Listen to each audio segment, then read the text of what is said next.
how do you go about, appealing to this person who their savings, their investments in a sense, and even their earnings are all in local currency? Is it damning when you find yourself, you have no USD income yet, you need to make an investment in USD, meaning you have to make a lot of those conversions, maybe save quite a lot in Kenya shillings first, and then liquidate it and keep it as USD. It's a misconception in a way, and we'll break it down. Looking at it historically, the interaction with foreign currency was not as regular as it is today.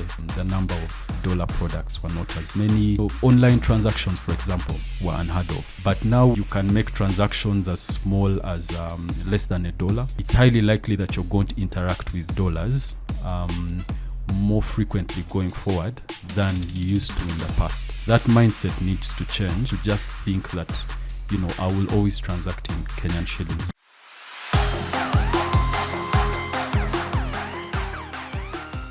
So hi, welcome to another episode of Make Money the podcast. 2023 presented the best case scenario for investing in foreign currency as we saw our local currency, the shilling, tumble against major world currencies. But 2024 has been a cautionary tale that what sometimes goes up can always come down. And we've seen the shilling gain by nearly 20% against the US dollar. And so that leaves the dilemma on whether we should still be investing in foreign currency or dollars in a sense. And to have this conversation and to tackle this dilemma, I'm happy to have Cliff Bakashaba, Senior Portfolio Manager at Jubilee Asset Management Limited. So welcome to the podcast, Mr. Cliff. Thank you. Thank you for having me on today's podcast. Yes. My name is Cliff Bakashaba. Yeah. I'm the Senior Portfolio Manager at Jubilee Asset Management. Jubilee Asset Management is a wholly owned subsidiary of Jubilee Holdings Limited. Jubilee Asset Management is regulated by the Capital Markets Authority as a fund manager. And we offer an array of products, both to the institutional investors as well as the retail investors. Great. Yeah, and great introduction to yourself right there. Coming back now to the conversation here. Interesting, I bought some dollars at 155 shillings around February, right before the turn happened. And so you can tell where I sit at the moment when you're at around 129, 130. Yes. And so many others might have done the same. I think there was this wave of speculation on where, our local currency could go. There was talk of 200, there was talk of 180. But what we saw is a complete reversal of it. And so the question then becomes, does investing in foreign currency or in USD remains as compelling, noting again the turns we've seen over the past year? Yeah. So you used an interesting word there. Speculation. Yeah. And, people invest in foreign currency for a number of reasons. One of the reasons being speculation. And what happened in most of 2023, there was a lot of speculation around where the Kenyan shilling would fall against the US dollar. And the key driver of that was, as you're aware, the maturity of the 2024 Eurobond of about $2 billion. Yeah. So there was a lot of speculation about whether Kenya would be able to make that payment, make good on the payment, or whether Kenya would default. So a number of individuals took a position against the Kenyan shilling, thinking that it would rise beyond the 155 to the 160, all the way to 200. There are people who had views that it would go to 200. Yeah. But all that is speculative in a way. But from where I sit, I prefer to look at it differently. Yeah. And the question is, why are you investing in dollars? Yeah. The number of other reasons why people invest in dollars. One of them, or one of the main reasons that drive that investment, is diversification, right? Many of us have our investments seated in the local currency. So this could be in the form of, land. It could be in the form of fixed deposits with banks. So investing now in the US dollar presents an opportunity to diversify some of your investments, such that in the event anything happens to the local currency, you have this alternative, which is the US dollar. And it's viewed globally as a safe haven, if I may call it that. Yeah. So a key driver other than speculation as to why people should still invest in US dollars is diversification. But over and above that, there are other reasons. There are expenses that you will likely have to incur at some point in time in future in US dollars. So at a certain point X, you'll probably plan a trip. It could be, you might take a flight, for example, out of the country. It might be tuition, for university abroad. You might be shopping online. There's a lot of shopping happening online. All that now is being done in US dollars. So it's important now to create a portfolio of US dollars that is earning a return to sort of cover those expenses as and when they arise. Yeah. And in a sense, we are still seeing the demand for the products, even as I talked about the gain in the year so far. Yes. Yourselves as Jubilee Asset Managers recently launched, a USD product. I've seen some of your competitors, I might not mention them here by name, but in a sense, we are still seeing that demand. And for sure, fund managers like yourself must be responding to something launching the same products. Yes. So is it still, I like you mentioned diversification, so that it's not whether the shilling tomorrow we wake up at 150 or back at 120. Yes. It's more about diversification. Does that then become the underpinning factor for investing, or the best way to go? Because again, speculation, you could re-burn your fingers sometimes with that. True. So we launched our US dollar money market fund in June of 2024. Yeah. It's been a fast-growing product. We've seen a lot of uptake. And the key driver for this growth is multifaceted. So one, there's been increased awareness in the market about how money market funds work. You'll be shocked, but the awareness in the market is still really, really low compared to, say, awareness about, for example, banking products. Yeah. And it took some time before people understood or before people were comfortable with placing their money, say, in a current account or a saving account. So as it currently stands, we have about 1.2 million accounts within the collective investment scheme industry, compared to banking accounts that are in excess of, I think, over 70 million across Kenya. Yeah. So it shows the disparity, but of course the banking industry has been here for so many years. Yeah. But with increased awareness, we are seeing a tremendous growth in the assets managed by fund managers within the collective investment schemes. So a key driver of the growth has been awareness. People are learning more about how a money market fund works, or how a unit trust works. People are starting to realize that, this is a regulated product. So the level of safety is relatively high. Yeah.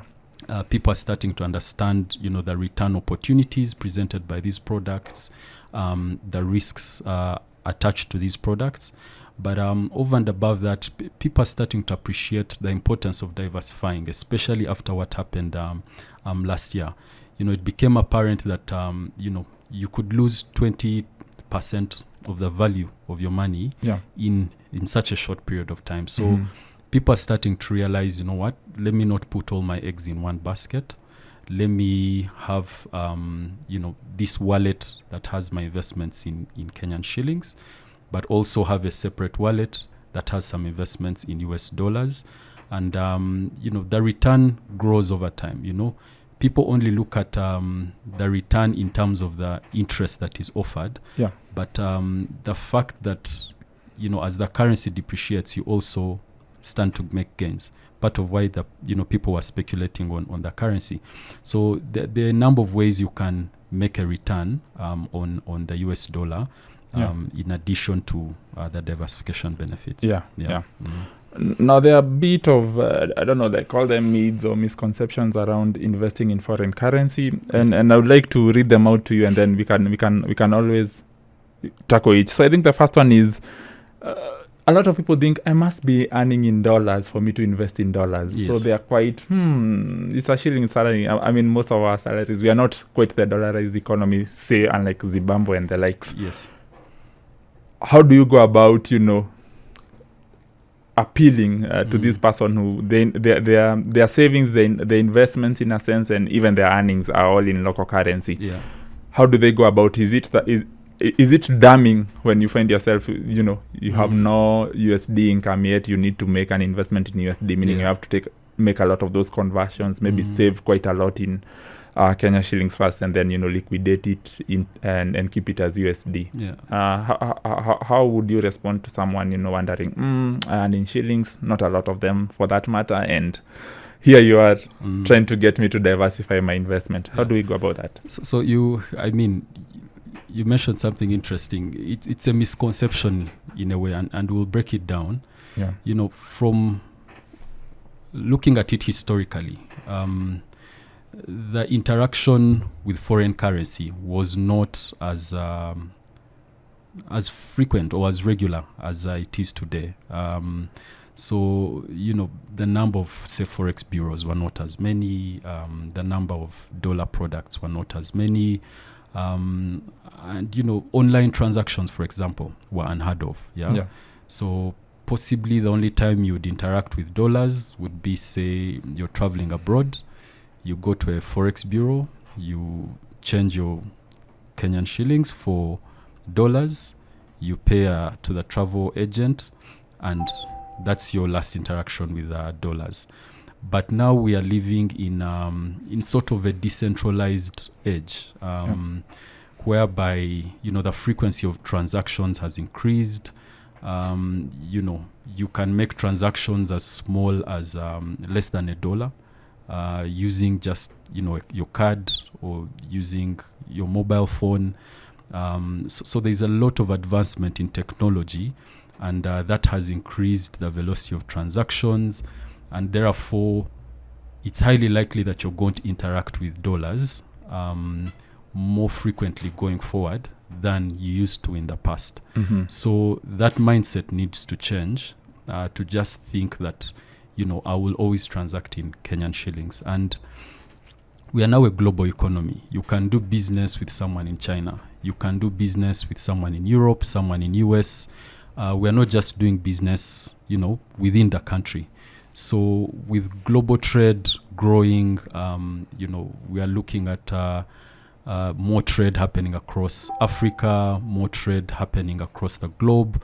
There will be a lot of interaction with US dollars. So then the question is, so now how do you plan for this economy that is using a currency that is different from your traditional currency or your local currency, right? So you need to start thinking beyond just the local currency, Now you need to start having a pool of dollars. If you're saying trade, you need to plan for your dollar needs, for example, and it could be any other currency. So now let's say you anticipate that over the next 5 or 10 years, you're going to need $100,000 or $200,000, right? Maybe for education, for trade, for many different needs that maybe you didn't have many years ago. So now, question is, where are you going to get these $200,000 or $500,000 or even $1,000, for example, right? So then it means you need to start saving in that currency, which is, if you think about the local currency, that's how we also start, When you leave school, you start now saving for your needs. Be it, rent, be it whatever aspirations you might have. You start saving for these needs. And I think the mindset needs to also change towards that direction when you start thinking about things like US dollars. So we need to start saving for those future needs that we'll have at some point. And not just save, but also earn a return on this saving. And that's where now a product like a money market fund comes in, because it pays you an interest on this saving. So as opposed to having your money, say, lying idle, it could be on a current account, earning 0% or whatever low rate of return. Why not put it in an account or a vehicle that will earn you interest? And it might not be much, it could be 5%, 6%, but over time, that actually grows and accumulates. So you find, as opposed to getting $10,000 out of your pocket, you will find that you only get maybe $8,000 out of your pocket, and the $2,000 could be interest that you have earned over time. So that is also a saving in a way. Yeah. I think the second myth or misconception is around I have to be rich to invest in dollars. We know where the exchange rate stands, so we know we need around 130 shillings for every dollar you have to hold. Yes. So for someone feeling I can only save 5,000 or save and invest 5,000 shillings a month. Yes. I get the need to diversify my portfolio. Yes. In a sense, spread out. Have a bit of shilling investments if my needs are mostly in shillings, but always anticipate the need for dollars. Yeah. How do you respond to someone feeling then maybe it might be too much to ask? Maybe the dollar investment is sitting on a pedestal in a sense. Yeah. How do I still diversify even when I feel maybe my income is not as high as I would like it to be? No, once again, times have changed. Yeah. And, back then, when these products were not available, say, the Jubilee USD money market fund, if I wanted to invest in a dollar investment directly, I needed to have a significant amount of money, right? Say I want to open a bank account in the US. The requirements are so stringent that it will not be possible for me to open that bank account, right? Secondly, even if I open the bank account and I want to make, a certain purchase, there will be a number of requirements in place before I can actually make that investment.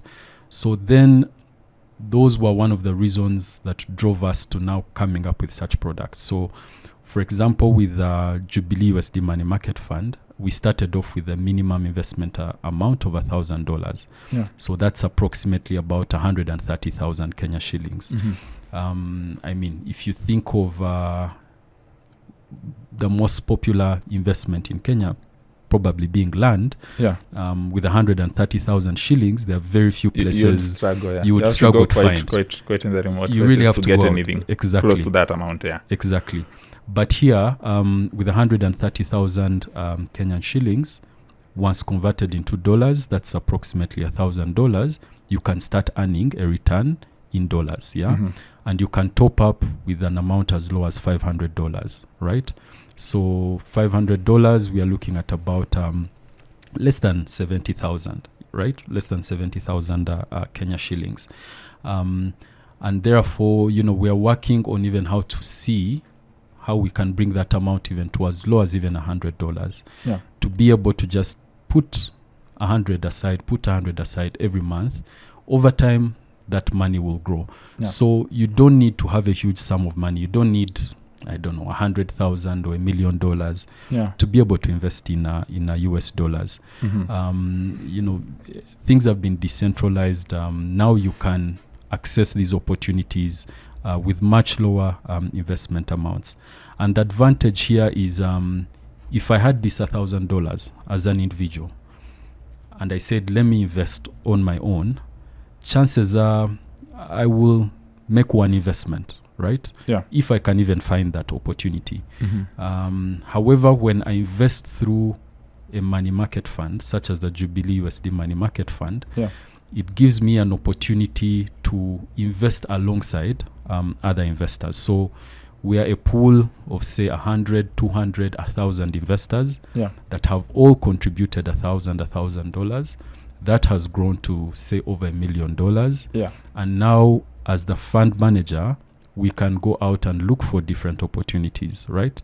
Once again, you get the benefit of diversification. But if you go as an individual and invest that $1,000, you are stuck maybe in one investment. So, God forbid, if anything is to happen, your entire amount is at risk. But in this case, where you have come together with other investors, we have put your money across different opportunities. Could be, we invested with banks in fixed deposits, offshore investments in the US, different opportunities. So there's that benefit of diversification. But also, as an investor, it saves you on time, right? The headache of having to analyze and think about, is this safe? Is this not safe? How do I invest? Who do I invest through? Doing all that work, you would rather focus on what you do best, which is basically earning your money in whatever form. Could be business, could be employment.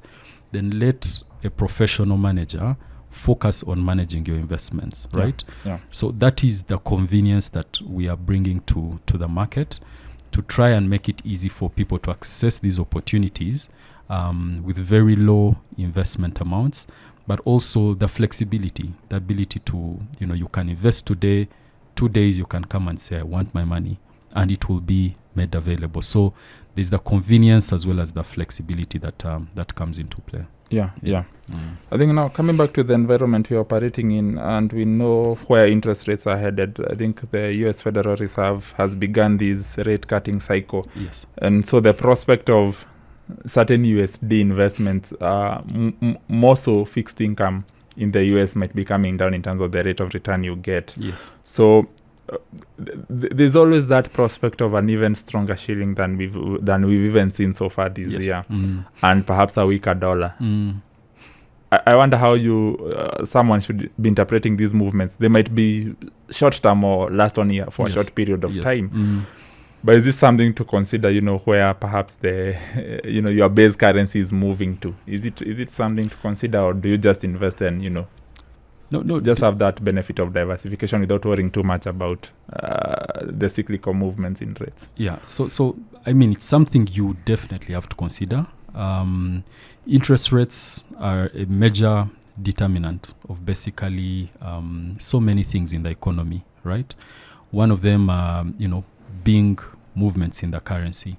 And the expectation here is one, like you said, the US Federal Reserve cut the Fed rate. And the expectation here is the lower the interest rate globally, we are likely to see now international investors prefer more of investments in what we call emerging and frontier markets. Case in point being Kenya. Yeah. So previously, maybe I could get, 5-8% in the US, where it's viewed as a relatively safe economy.